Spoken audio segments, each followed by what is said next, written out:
안녕하십니까. 유엔 미래포럼의 박영숙입니다. 박영숙의 미래TV. 오늘은 열린민주주의 2탄을 공부를 좀 하겠습니다. 선거철인데 정말 누구를 뽑을까 그저 마음이 왔다 갔다 해요. 선택이 차선이 아니고 차악 정도인 것 같아요. 많이 많죠. 왜 우리는 저런 지도자 속에서만 뽑아야 하는가. 앞으로 국회라든가 정부의 힘이라든가 특히 사법개혁 이런 이야기를 하죠. 너무나 이 검찰공화국 이런 이야기도 하는데 한쪽에 너무 많은 이 권력이 집중되는 것을 방지하기 위해서 열린민주주의 시대가 온다. 2030년 이렇게 이야기를 합니다. 열린 리더십으로 매스는 그죠. 많다. 매스 미디어가 그죠. 민주주의의 매스 미디어, 매스 리더십 이런 얘기 많이 하죠. 다수의 지도자의 시대가 온다는 겁니다.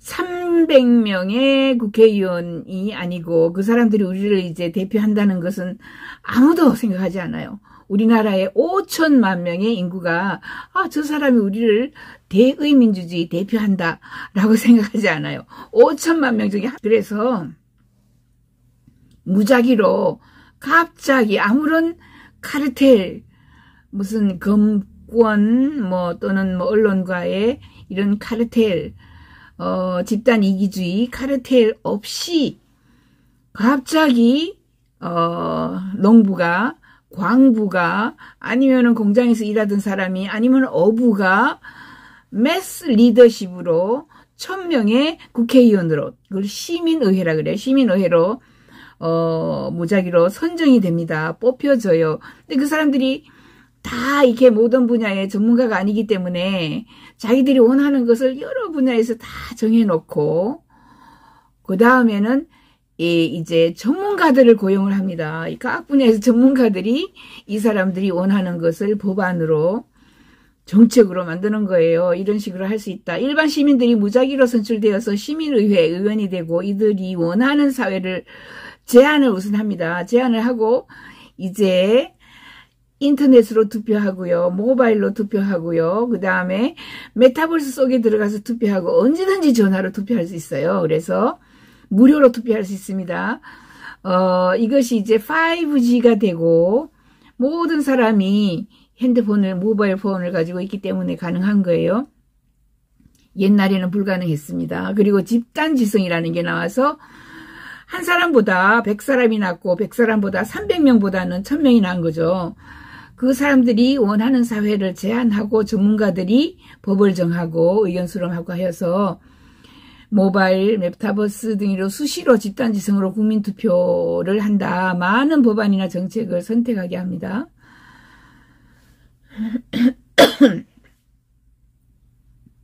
열린민주주의는 매스 리더십이다. 대량의 지도자가 이제 지도를 할 수가 있다. 그것은 그 옛날에는 우리가 지금 국회 매스 리더십해서 시민의회를 만들어서 그 사람들에게 10명의 비서관을 주고 하는 게 아니고 거의 돈 없이 약간의 이제 비용을 주겠죠. 그런 식으로 해서 진실한 정부를 만들고 진실한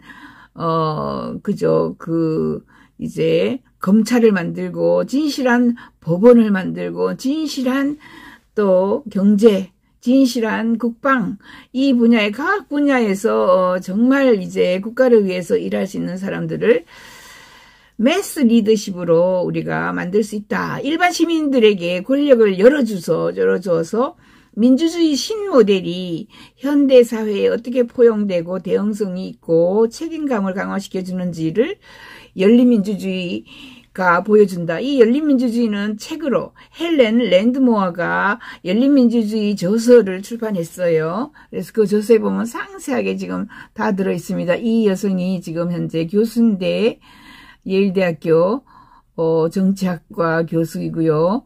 그 다음에 오픈 데모크라시라는 책을 냈다 이렇게 나와 있고 Understanding Open Democracy and Politics Without Politicians with Yale professor Ellen Landmore. 정치인 없는 정치. 앞으로 정치인 없는 정치. 정치인은 사양산업입니다. 사양산업. 정치인 없는 정치의 시대로 간다라고 이분이 주장을 하고 있습니다. 헬렌 랜드모 교수는 오픈 데모크라시를 직접, 이 사람은 프랑스에서 태어나서 프랑스에서 학교를 다니고 그 다음에 하버드 대학교를 나왔습니다. 그리고 집단지성을 연구를 했고요. 이 사람이 이제 유럽에 아이슬란드 헌법을 어떻게 설계했는지, 설계해서 어떻게 만들었는지 만드는 그 과정을 이 사람이 열심히 공부를 했어요. 아이슬란드는 2010년에 헌법을, 한 10년 전에 헌법을 다시 쓰자라고 결정을 했습니다. 이제 정부도 국민도 헌법을 이제 다시 쓸 때가 되었다. 너무 오래되었다. 혁신적이고 포괄적이며 참여적인 방법을 사용하기로 이제 결정을 하고, 이 사람들을 이제 오픈 데모크라시라고 헬렌의 그 책을 가져와서 그런 식으로 한번 해보자 해서 오픈 데모크라시를 여기다가 실험을 합니다. 무작위로 선택된 950명, 약 1000명의 시민으로 구성된 전국 포럼에서, 이것을 여기서는 전국 포럼이라고 했지만은 시민의회라고 합니다. 시작하여서 새 헌법 문서에 포함되기를 원하는 주요 가치와 아이디어를 너희들이, 당신들이 1000명의 시민의회가 제시해달라, 그런 임무를 맡았습니다. 이 사람들은 갑자기 그저 광부에서, 농부에서, 어부에서 모든 사람들이 자기의 이익 집단의 카르텔을 가지고 있지 않은 사람들이 갑자기 이 무작위로 선택이 되었기 때문에 이 사람들이 권력을 가지거나 뭘 했다고 해서 그 사람들이 글쎄 내가 이걸 해가지고 너희들 우리끼리 모여가지고 사봐 야 우리가 이거 다 먹자 이런 이야기를 할 겨를이 없었던 사람들을 모은 거죠. 그래서 비전문 정치인 풀 중에서 25명의 헌법 초안가를 선택을 했어요. 그 다음에는 이 헌법 초안가들은 이제 국회의원에 나서거나 뭘 할 수 없는 선거에서 제외가 됐고요. 그런 사람들 25명이 정기적으로 초안을 게시하고 온라인에 어떤 헌법을 만들 것인지 게시하고 클라우드 소싱해서 피드백해서 대중과 협력했습니다. 그리고 나서 그들은 그 결과로 나온 제안을, 그죠? 그 제안을 25명의 헌법 초안가들이, 전문가들이 또 초안을 하고, 그것은 주로 1000명의 갑자기 무작위로 선출된 시민의회 사람들이 이거 하자, 저거 하자, 하고 원하는 아이디어, 가치, 이런 것들을, 이제 국민투표에 붙인 겁니다. 국민투표에서 3분의 2가 승인을 했어요. 그래서 의회는 3분의 2가 승인되고 뭐 전부 다 이제 의회를 통과할 즈음에 정부가 바뀐 겁니다. 정부가 바뀌면서 이 법안이 폐기가 되고요. 법안이 통과되지 않았습니다. 거의 다 되었는데 끝까지 갔는데 그래도 절반의 성공이라고 할 수 있는 거죠. 처음으로 오픈 데모크라시를 아이슬란드에서 시작해서 또 전문가를 모아가지고 헌법을 다시 써가지고 국민투표에서 3분의 2가 승인을 했어요. 하지만 여기에 극구로 반대하던 이익 집단들, 카르텔 이런 사람들이 반대해서 법안이 통과시키지 않았습니다. 왜 반대했는지 보여드릴게요. 950명의 시민들의 작업은 이 헌법은 그죠? 950명의 시민들의 작업에 의존을 했는데 하루 만에 텍스트에서 두드러지게 중요하다고 생각하는 주요 문제를 브레인스토밍 했어요. 1000명이 뭐 여러 번 모이기가 힘들죠. 광부, 농부, 뭐 어부, 그죠? 이 사람들이 브레인스토밍을 해서 이런 나라, 이런 헌법, 그죠? 이런 정책, 이런 아이디어를, 이런 가치를 가졌으면 좋겠다 했어요. 한 예로 이미 소유되지 않거나 공식적으로 소유되지 않은 천연 자원에 대한 집단 소유권의 개념이었습니다. 이제 점점 이제 전제주의, 그죠? 독재주의에서, 민주주의로 내려가면서 모든 사람들이 이제, 뭐든지 집단 소유권을 가지자라는 이런 생각들이 많아요. 그래서 천연자원, 특히 아이슬란드에는 천연자원이 많죠. 저 북극 끝에서, 그죠? 땅에 묻혀있는 뭐 여러 가지 석유라든가 뭐 다양한 것들이 많이 있었어요. 그리고 그들은 신뢰할 수 있는 전문가 보고서도 가지고 있었고, 심지어 전문가가 작성한 2개의 헌법 제안 초안을 가지고 있었습니다.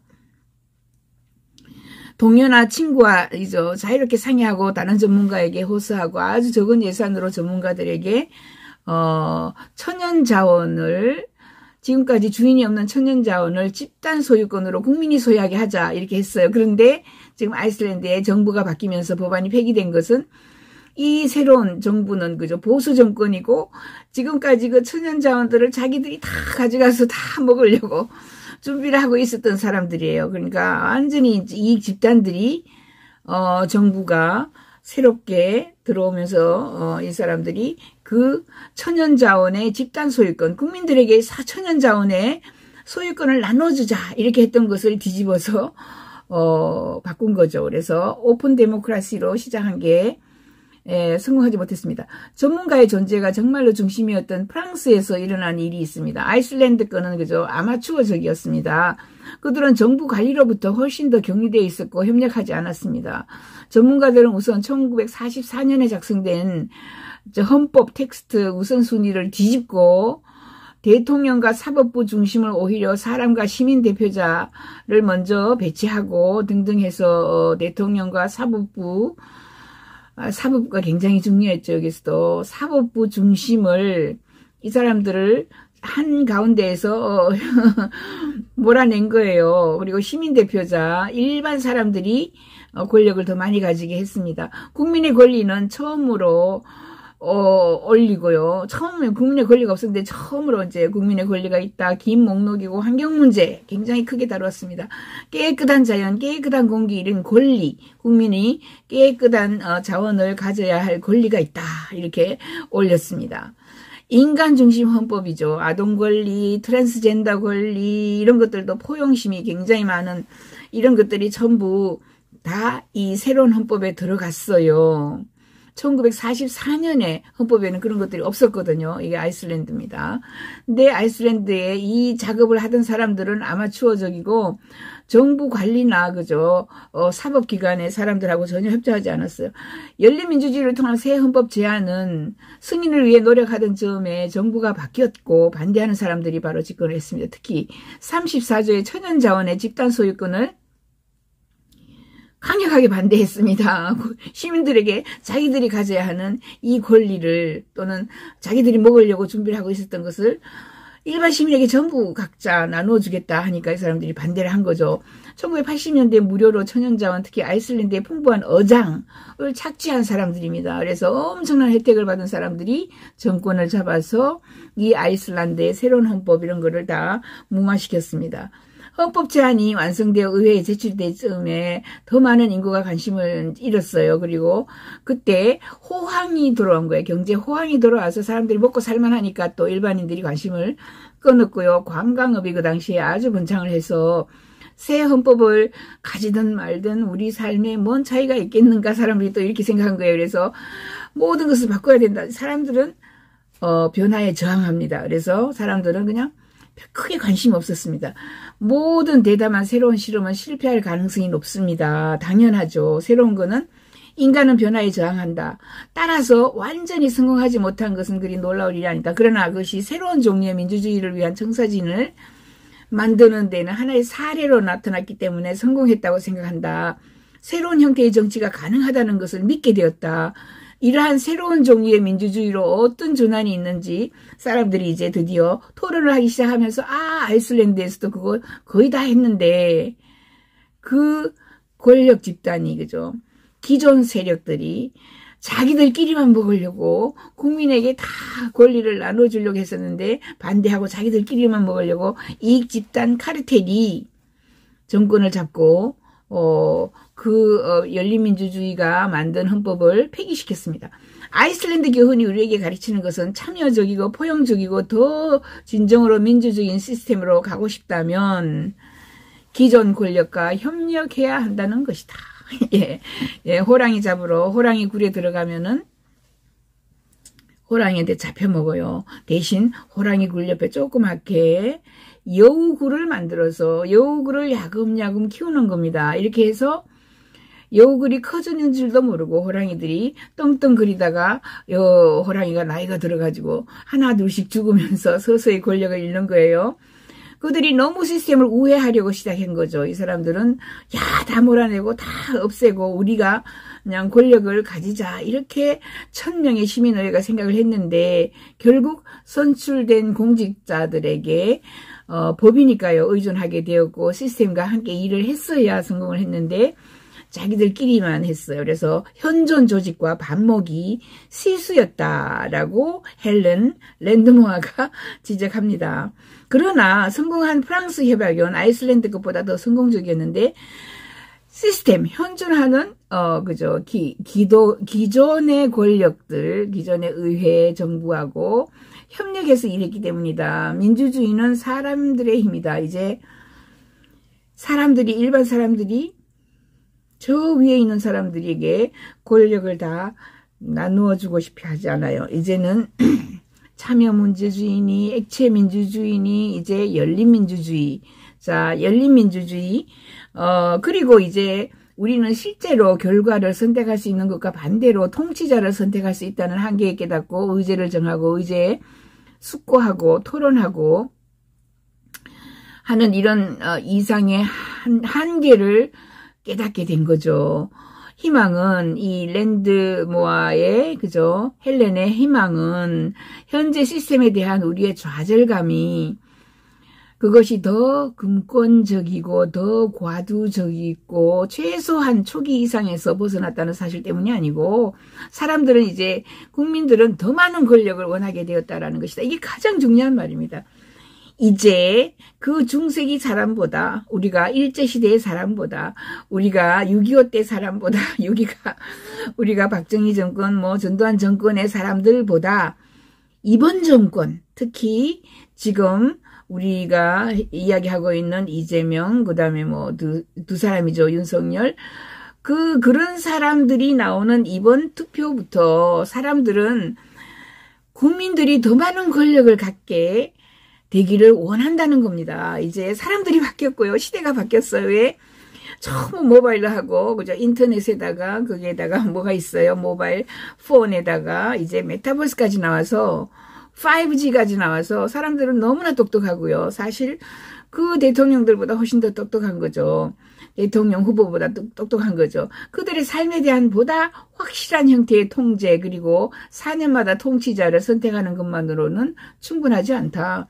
4년만의 통치자를 우리가 선택을 해놨는데 해보면은 또 손가락 끊고 싶고 또 하고 나면 찍고 나면 손가락 끊고 싶고 충분하지 않다. 그래서 아예 시민의회를 만들어서 무작위로 권력을 가지고 의회를 가지고 선택을 많이 하고 정책을 많이 쓸 수 있는 이런 방법으로 서서히 사람들이 동조해 나가기 시작합니다. 진짜 문제는 이상적인 상황, 완벽하게 평등한 사회, 돈이 아무런 역할도 하지 않는 사회에서도 선거는 본질적으로 차별적이고 편향된 사람들의 선택에 의존합니다. 카리스마가 있고 운변을 잘하고 키가 크고 멋지게 생겼고 돈을 많이 가지고 있는 사람, 권력을 가지고 있는 사람이 훨씬 더 선거에 이기기 쉽다. 그래서 이념적 차원에서 선거는 일반 시민과 일종의 정치 엘리트가 운명인 사람들을 구분하는 원칙으로 발생한다. 수줍음이 많고 말 잘 못하고 교육을 받지 못하고 눈에 보이지 않는 사람들은 모두를 지배하는 법을 만들 권리가 없어야 하는 것은 아니다. 이런 사람들도 교육을 받지 못하고 말도 못하고 수줍음도 많고 눈에 잘 보이지 않는 사람들도 권력을 가질 수 있다. 이것은 오픈 민주주의를 통해서 가능합니다. 녹색 조끼 운동이 있었습니다. 그죠? 그래서 시스템을 많은 사람들이 돈과 당파에 점령되었을 때 노란 조끼를 입고 길거리에 나와서 데모를 했죠. 헤게모니의 재생산을 최소화하고 집단 집회를 설계를 해야 된다. 이렇게 한 겁니다. 그래서 민주주의가 모든 사람을 포함할 때 더 많은 소음을 포함하지만 중요한 주장과 정보를 놓칠 위험이 없다는 겁니다. 더 많은 사람이 더 많은 목소리를 내야 되죠. 교육도 지식도 능력도 없는 많은 사람들이 포함되어야 하고요. 이런 수기민주주의, 액체민주주의 이런 것들이 다 모여 참여민주주의가 다 모여가지고 이제 열린 민주주의로 가는 겁니다. 오픈 데모크라시. 이제 오픈해서 사람들을 뽑아요. 사람들을 뽑아서 이제 소음이 제거되고 나쁜 주장은 걸러내고 더 좋은 결정을 내리겠다. 모든 사람을 포함할 수 없다면 그죠? 무작위 선택을 기반으로 대표 샘플을 선택하여서 소규모 토론자, 다양성 이런 것을 그죠? 우리가 가져와야 되고 더 큰 그룹에서 오는 정보에 구멍이 있는 이런 심의자, 작은 그룹 사이의 심의를 유지하는 것이 중요하다. 그죠? 이제 대조적으로 선출된 그룹을 택한다면 어떤 차원에 따라 당신의 심의자들과 의사결정자의 풀을 균질화하는 것에 대해서 스스로 우리가 능력이 있습니다. 컨트롤할 수 있게 돼요. 일반적으로 사회 경제적인 차원으로 또는 심리적인 특징으로 우리가 컨트롤할 수 있다. 일반인들이 그죠? 선거는 알파 남성 여성 카리스마 넘치는 유형 자기애적인 유형을 끌어들일 경향이 있고요. 사람들이 결정을 내리면 맹점이 있고 그래서 정말 좋지 않다. 미국에서 특히 그런 일이 많습니다. 미국에서는 이제 간신히 생계를 꾸려가는 변두리 환경에서 최저임금을 산다는 것이 무엇인지 이해하기가 정말 어렵다. 내 생각에는 이 교수의 생각에는 프랑스에서 이것이 2018년 가을에 노란조끼 운동을 촉발한 연료세 때문에 입증이 되었다고 보고요. 고도로 교육받은 도시 사람들, 도심에서 차가 거의 이제 그죠? 필요 없는 사람들은 노란조끼 운동이 뭔지를 잘 모르지만은 연료세가 매일 자동차를 필요로 하고 이런 사람들에게는 반란이 아주 굉장히 불만이 많았죠. 따라서 이제 그룹의 다양성과 개인의 능력 사이에 균형이 있다고 할 수 있습니다. 교육을 많이 받지 못한 사람들도 이제는 모든 결정에, 의사결정에, 의회에, 정책에 포함이 되어야 한다. 과거에는 집단지성이 훨씬 더 낮고 구성원의 개별 능력보다 그룹의 다양성의 기능이 더 크다는 그런 과학적인 결과를 그저 내가 연구를 했고 발표를 했다. 개인 역량의 한 단위를 더 늘리는 것보다 그룹 다양성을 한 단위 늘리는 것이 훨씬 더 민주적이고 좋다라는 겁니다. 그래서 이 헬렌은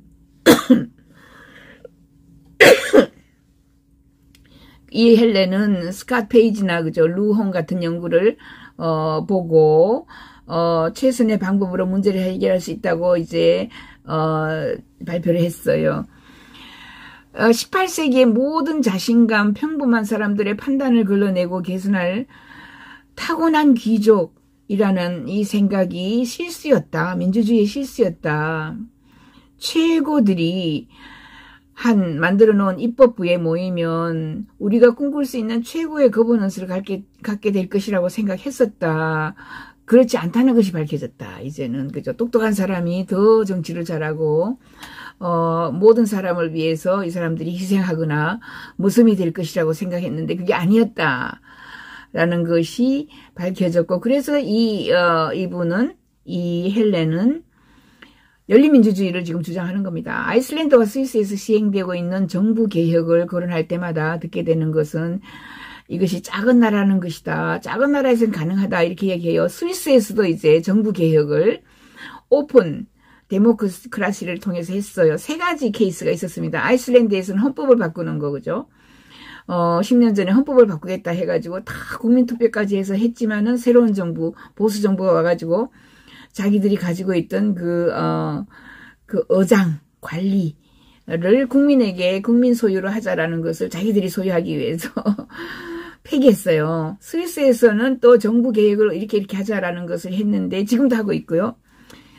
한 가지 성공한 것은 바로 프랑스에서는 기후변화 협약에 왜 우리가 탄소 중립으로 가야 하는지를 의회 지금 현재 통과하지 않고 의회에서는 이제 하기 싫었던 거죠. 그죠? 반대파도 있고 찬성파도 있고 원래 기업은 다 반대해요. 탄소 중립을. 왜냐하면 공장에서 지금 탄소를 많이 배출을 해야 되기 때문에.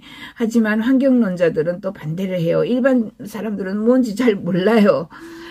그럴 때에 프랑스에서는 오픈 민주주의를 해가지고 오픈 민주주의로 시민 대표가 나와서 이쪽 저쪽 반대를 그저 잘 아우러서 중간 지역을 그저 선택할 수 있도록 해서 성공을 한 겁니다.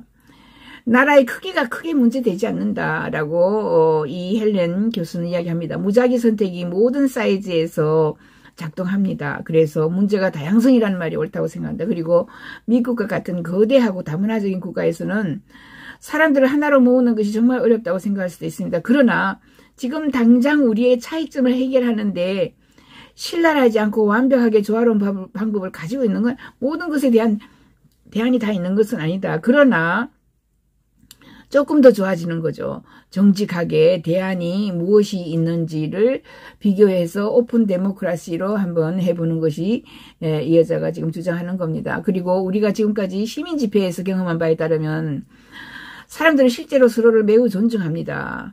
그들은 이념적이거나 당파적인 진영의 대표자가 아닌 그러한 공간에 한꺼번에 와서 같은 소리를 내는 사람들이기 때문에 감성과 이념적인 배경을 가진 사람들과 서로서로 이야기를 한다.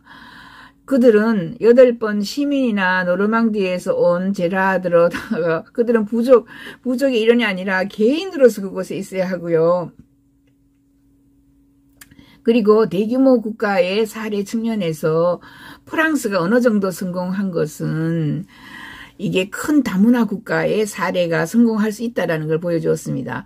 우리는 모든 종류의 소수민족을 가진 6천만, 7천만 이런 인구를 가지고 있는데 그리고 물류라든가 심의 품질 제한서의 생산일까지 정말 모든 것이 이제 잘 작동을 해서 그죠? 이제 기존 시스템에 대한 연결이 잘 되어 있는 이런 다문화 사회에서도 기후변화에 대한 협약은 성공을 했습니다. 그래서 나는 다양한 환경에서 열린민주주의를 할 수 없다는 주장에 대해서 없다고 주장하는 사람들에게서 반대한다. 다양한 환경에서 열린민주주의가 가능하다. 이렇게 이야기를 하는 겁니다. 짐 피시키는 북아일랜드의 개신교와 가톨릭 사이에 아주 갈등이 많잖아요. 이런 종류의 실험을 할 수 있음을 이미 증명했다. 개신교는 반대하고 가톨릭은 그저 찬성하고 뭐 이런 여러 가지 이슈 중에 열린민주주의를 통해 가지고 두 개의 중점, 종교가 합의할 수 있는 이런 아주 그저 성공할 수 있는 그리고 둘이 두 쪽 다 찬성할 수 있는 이런 법안이라든가 정책을 만들어낼 수 있는 것이 바로 민주주의, 열린민주주의다. 이게 잘 작동한다. 인센티브에 관한 것이고 사람들은 어떤 종류의 인센티브를 제공하고 있는가 존중하는 방식으로 행동하고 스스로 교육하고 인센티브를 잘 주면 해결이 된다라는 거죠. 프랑스의 기후시민협약 이게 지금 아까 이야기한 겁니다. 프랑스의 기후시민협약은 노란조끼운동 반란의 직접적인 결과이다. 상황을 진정시키기 위해 마크롱 대통령은 2019년 1월에서 3월에 걸쳐 2달간 지속된 대규모 전국 토론회를 열기로 결정했다. 이 프랑스 국민과 대규모 브레인스토밍에서 나온 결론 중 하나는 기후 문제 또는 생태 문제에 대한 새로운 형태의 거버넌스를 국민들이 원하는 것이다. 그래서 2019년 6월까지 마크롱 대통령은 좋다. 프랑스의 온실가스 배출 문제에 대한 기본적인 사회적으로 공정하거나 사회적으로 수용 가능한 해결책을 제시하기 위해서 기후 시민 협약을 시도한다. 오픈 민주주의를 통해서 시도한다. 시민의회를 뽑아가지고 그 시민의회에서 전문가를 뽑아가지고 그저 기후 시민 협약을 반대파, 찬성파, 기후변화 이제 탈탄소에 대한 이런 전부 다양한 이익 집단들을 설득을 해서 기후시민협약을 만들어낸 거죠. 분명히 프랑스 사람들이 원하는 것이었다. 급진적인 활동가들이 한동안 연구한 것이었다라고 말했습니다. 과제는 사회정의의 정신으로 2030년까지 결론이죠, 이게. 기후협약이 만들어진 거죠. 시민이 만든 이 기후협약, 민주주의, 열린민주주의를 통해서 만들었는데 2030년까지 프랑스의 온실가스 배출량을 1990년대 수준까지 40% 줄인다. 여기 합의했고요. 그들은 그것을 해결하기 위해서 7개의 세션을 가졌는데 주말에 세션을 했습니다. 하루에 한 80유로를 받았습니다. 많이 받은 건 아니죠. 그죠? 차비 정도 받고 이 사람들이 나와가지고 시민의회 의원들이 나와가지고 이런 선택을 한 것이고, 그들은 성별, 교육 수준, 지리적인 지역 정착지 기준으로 그죠, 프랑스 전역에서 선발이 된 사람들이었습니다. 그리고 그들은 7주 동안 해결책을 내놓으라는 요청을 받았습니다. 질질 끌어가지고 10년 걸리면 안 되니까 7주 안에 해결책을 내놓아라 라고 이제 결론을 낸 거죠. 그렇게 했습니다. 그래서 2020년 6월에 그들은 149개의 제안을 마크롱 대통령에게 전달했고요. 그중 일부는 현재 입법 토론과 직접적인 규제 적용을 거쳤습니다. 이미. 이번 주말이나 다음에는 실제로 8자 회의가 있을 예정이고, 그들은 정부가 그들의 제안으로 무엇을 했는지 또 평가를 합니다. 자기들이 원하는 대로 정부가 하지 않았으면 다시 또 제안을 하는 거죠. 150명의 시민이 제안서를 만들었는데, 그러니까 뭐 1000명이 의원으로, 국회의원으로 또는 시민의회 의원으로 기후변화 협약에 대해서 선택이 되고, 그중에 전문가 150명이 제안서를 만든 겁니다. 그들이 다 만족한 건 아니에요. 그리고 상당히 희석되었습니다. 하지만 중요한 부분은 많이 없어졌지만, 의회 절차는 항공회사, 자동차 산업 이런 로비의 영향을 받아가지고 많이 없어졌어요. 희석되었지만은 시민들은 정말 아끼는 것들, 그죠? 이 깨끗한 기후, 깨끗한 공기를 마시는 것을 그래도 어느 정도 시민들이 만족할 수 있게 제안을 한 겁니다. 시민의회와 같은 의사결정기구를 로비로부터 그죠? 로비스트로부터 항공회사나 자동차 산업이 탄소를 가장 많이 내죠. 이런데 사람들에게 로비로부터 보호하는 특정 문화적 경향과 전문 지식에 관한 것이 아닌 이 사람들이 막아준 거죠. 시민의회라고 말하지는 않겠다. 그러나 그런 종류의 그죠, 첫 번째 상황이 가능해졌다, 이런 이야기를 하는 겁니다. 그래서 여러분들은 이제 선거철이 다가왔기 때문에 선거에서 지금까지의 그 집단 또 권력의 카르텔, 권한 유착 이런 것 없이 열린민주주의 한번 시도를 해보는 게 좋을 것 같습니다. 박영숙의 미래